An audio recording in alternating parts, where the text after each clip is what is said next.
വന്നതാണ്. Hello everyone, അപ്പോൾ നമ്മൾ തിയേറ്ററിലേക്ക് പോവുകയാണ്. നമ്മുടെ ആടുജീവിതം കാണാനാണ് പോകുന്നത്. അപ്പോൾ വണ്ടിയെ കയറി ഒരുപാട് കാലത്തെ ഞങ്ങളുടെ വലിയ ആഗ്രഹമായിരുന്നു ആടുജീവിതം എന്ന് പറയുന്ന സിനിമ കാണുക എന്നുള്ളത്. കാരണം കാലങ്ങളായിട്ട് നമ്മളതിൻ്റെ അണിയറ പ്രവർത്തനങ്ങളും അതിലെ പ്രിപ്പറേഷൻസൊക്കെ കേട്ടുകൊണ്ടിരിക്കുന്നതാണ്. എനിക്ക് തോന്നുന്നത് ഞാനൊരു 12 വർഷം മുന്നാണ് ഒരു നോവൽ വായിച്ചത്. അതിലെ ഓരോ ക്യാരക്ടറും പ്രത്യേകിച്ചും അതിലെ നജീബിൻ്റെ തീക്ഷ്ണമായിട്ടുള്ള അനുഭവങ്ങളൊക്കെ നമ്മുടെ മനസ്സിൽ അങ്ങനെ തന്നെ നിലകൊള്ളുന്നുണ്ട്. അപ്പോൾ അതൊരു സിനിമയായി സ്ക്രീനിൽ കാണുക എന്ന് പറയുന്നത് നമ്മുടെ ആഗ്രഹം കൂടിയായിരുന്നു. പ്രത്യേകിച്ചും ഞാൻ സ്ക്രിപ്റ്റ് പഠിപ്പിക്കുന്നുണ്ട്. അപ്പോൾ സബ്ജക്റ്റ് പഠിപ്പിക്കുമ്പോഴൊക്കെ യഥാർത്ഥ ലൈഫ് സ്ക്രീനിലേക്ക് വരുന്നതിനെ പറ്റിയൊക്കെ പറഞ്ഞു കൊടുക്കുമ്പോൾ ഈ പ്രധാനമായിട്ട് എക്സാമ്പിൾ എടുക്കുന്നൊരു സിനിമ കൂടിയായിരുന്നു ആടുജീവിതം. പിന്നെ നമ്മുടെ അപാരമായിട്ടുള്ള അഭിനയം മാത്രമല്ല ബോഡി ഫിസിക്കൽ ട്രാൻസ്ഫോർമേഷനൊക്കെ നമ്മൾ വായിച്ചതാണ്, കേട്ടതാണ്. അങ്ങനെ നമ്മൾ തിയേറ്ററിലെത്തി. ഇതിൻ്റെ വേറൊരു പ്രത്യേകത എന്ന് പറയുന്നത് നമ്മുടെ പുൽപ്പള്ളിയിൽ മെയിനായിട്ട് 2 തിയേറ്ററാണുള്ളത്. ഒന്ന് ബ്ലൂ മൂണ്, മറ്റൊന്ന് പെൻറ്റ എന്ന് പറയുന്നത്. അപ്പം ബ്ലൂ മൂൺ ഒരിക്കലും ഇതുവരെ ഡിസേബിൾഡ് ഫ്രണ്ട്ലി ആക്കിയിട്ടില്ല. അപ്പോൾ നമ്മുടെ പെൻറ്റ എന്ന് പറയുന്ന തിയേറ്റർ ഡിസേബിൾഡ് ഫ്രണ്ട്ലിയാണ്, വീൽ ചെയറൊക്കെ എക്സസിബിൾ ആണ്. അപ്പോൾ അങ്ങനെ നമ്മൾ വീട്ടിലേക്ക് വരുന്ന വഴിക്ക് ആദ്യം നോക്കിയത് പെൻറ്റയിൽ ഏതാ സിനിമ എന്നുള്ളതായിരുന്നു. അപ്പോൾ അവിടെ മഞ്ഞുമൽ ബോയ്സാണ്. ബ്ലൂ മൂൺ തിയേറ്ററിലായിരുന്നു നമ്മുടെ ആടുജീവിതം ഓടിക്കൊണ്ടിരുന്നത്. അപ്പം നമുക്ക് മഞ്ഞുമൽ ബോയ്സും കാണാൻ അതിയായ ആഗ്രഹമുണ്ട്. എന്നാലും ഒടിപിടി മുൻപിൽ ഒരുപാട് കാലത്തെ ആഗ്രഹം എന്ന് പറയുന്നത് ആടുജീവിതം തന്നെയായിരുന്നു. അങ്ങനെ പപ്പയുടെ അനിയൻ്റെ 3 മക്കൾ 2 ഗേൾസ്, ഒരു ബോയ് അവരുണ്ട് നമ്മുടെ കൂടെ. നയന, സ്റ്റെഫി, അതുപോലെ നോയൽ. അപ്പോൾ നമ്മൾ ഒരു പിടി ആഗ്രഹം കൂടുതലുണ്ടായിരുന്ന ആടുജീവിതമായിരുന്നു. അപ്പോൾ നമ്മൾ ഫസ്റ്റ് പ്രയോറിറ്റി കൊടുത്തത് ആടുജീവിതം തന്നെ കാണാനാണ്.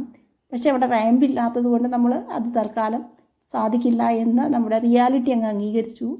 അതല്ലേ പറ്റുള്ളൂ. പിന്നീട് ഞങ്ങൾ വിചാരിച്ചു എന്തായാലും മഞ്ഞുമൽ ബോയ്സ് കാണാം. അങ്ങനെ വിചാരിച്ചിരിക്കുമ്പോഴാണ് പെട്ടെന്ന് ഞങ്ങൾ അറിഞ്ഞത് നമ്മുടെ പെൻറ്റയിൽ തിരക്ക് കാരണം 2-3 ദിവസത്തേക്ക് നമ്മുടെ ആടുജീവിതം ഓടുന്നുണ്ട്. അങ്ങനെ രാവിലെയാണ് അറിഞ്ഞത്. അപ്പോൾ തന്നെ ഞങ്ങൾ കരുതി എന്തായാലും ഉടനെ തന്നെ പോകാൻ, കാണാം, എക്സ്പീരിയൻസ് ചെയ്യാം എന്നൊക്കെ. എക്സ്പീരിയൻസ് അല്ല, എൻജോയ് ചെയ്യാം. കാരണം അത് ആഗ്രഹം സ്ക്രീനിൽ കാണുമ്പോൾ നമുക്ക് എങ്ങനെ എക്സ്പ്രസ് ചെയ്യേണ്ടതെന്ന് അറിയില്ല. അതുകൊണ്ടാണ് ഞാൻ എൻ്റെ വാക്കുകൾ തന്നെ സ്ലിപ്പായി പോകുന്നത്. അത്രത്തോളം സന്തോഷമായിരുന്നു സിനിമ കാണാനൊരു ഓപ്പർച്യൂണിറ്റി കിട്ടിയെന്നുള്ളത് തന്നെ. അപ്പോൾ ഞാൻ സിനിമയെ പറ്റി ഒന്നും പറയുന്നില്ല, കാരണം എല്ലാവരും അത് തീർച്ചയായിട്ടും കാണേണ്ട ഒരു സിനിമയാണ്. അത് എക്സ്പീരിയൻസ് ചെയ്യേണ്ടതാണ്. പ്രത്യേകിച്ച് നോവലും കൂടെ വായിക്കേണ്ടതാണ്. അപ്പോൾ അത് ഒരു ആളിൻ്റെ ഒരു മരുഭൂമിയിലായ, അതിനെപ്പറ്റി ഒന്നും പറയുന്നില്ല. നമ്മുടെ നാട്ടിലൊക്കെ ഒരുപാട് പ്രവാസികൾ ഒരുപാട് അനുഭവങ്ങളൊക്കെ പലരും കേട്ടിട്ടുണ്ടാവും. അപ്പോൾ ഈ ഒരു ലൈഫ് എക്സ്പീരിയൻസ് ചെയ്യേണ്ടതാണ്. സിനിമയിലൂടെ നമ്മൾ കണ്ട നജീബിൻ്റെ ലൈഫ് എല്ലാവരും കാണേണ്ട തന്നെ മൂവിയാണ്. അതിൻ്റെ എല്ലാ ആംഗിളിൽ നിന്നും എഡിറ്റിങ്ങൊക്കെ ഭയങ്കര രസമായിട്ട്, പേഴ്സണലി ഞാൻ അങ്ങനെ ഡയറക്ഷൻ, അതുപോലെ തന്നെ ക്യാമറ, ആക്ടിങ്, എഡിറ്റിങ് എല്ലാം ഈച്ച് ആൻഡ് എവറിത്തിങ് ഭയങ്കര രസമായിട്ട് ചെയ്തതായിട്ടാണ് എനിക്ക് ഫീൽ ചെയ്തത്. അങ്ങനെ കണ്ട എല്ലാവർക്കും അങ്ങനെ തന്നെയാണ് ഫീൽ ചെയ്തതെന്നാണ് ഈ കഴിഞ്ഞ ദിവസങ്ങളിലൊക്കെ വന്ന റിവ്യൂവിൽ ഞങ്ങൾക്ക് മനസ്സിലായത്. അപ്പോൾ എല്ലാവരും അത് ശരിക്കും എക്സ്പീരിയൻസ് ചെയ്യണം. അത് നിങ്ങൾ കാണണം തീർച്ചയായിട്ടും. അത്രത്തോളം ഭംഗിയുള്ള എല്ലാ ലെവലിൽ നിന്ന് നോക്കുമ്പോൾ ഒരു സിനിമയാണ്. മാത്രമല്ല ഒരു നീറുന്ന ജീവിത യാഥാർത്ഥ്യങ്ങളെ അതേപോലെ കാണിക്കാനായിട്ട് സിനിമ ശ്രമിച്ചിട്ടുണ്ടെന്നല്ല, വിജയകരമായി അതിന് സാധിച്ചു എന്നുള്ളതും അതിൻ്റെ മറ്റൊരു പ്രത്യേകത കൂടിയാണ്. അപ്പോൾ എല്ലാവരും കാണാനായിട്ട് ശ്രമിക്കുക. ഒരുപാട് പേര് കണ്ടു കഴിഞ്ഞിട്ടുണ്ടാവും ഇതിനോടകം.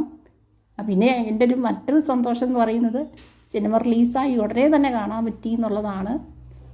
Thank you Lijin for making this arrangements. Thank you once again. Thank you. ഓടിപ്പോയിട്ട് എല്ലാവരും സിനിമ കാണാത്തവർ അപ്പോൾ ടേക്ക് കെയർ. അടുത്ത വീഡിയോയിൽ കാണാം.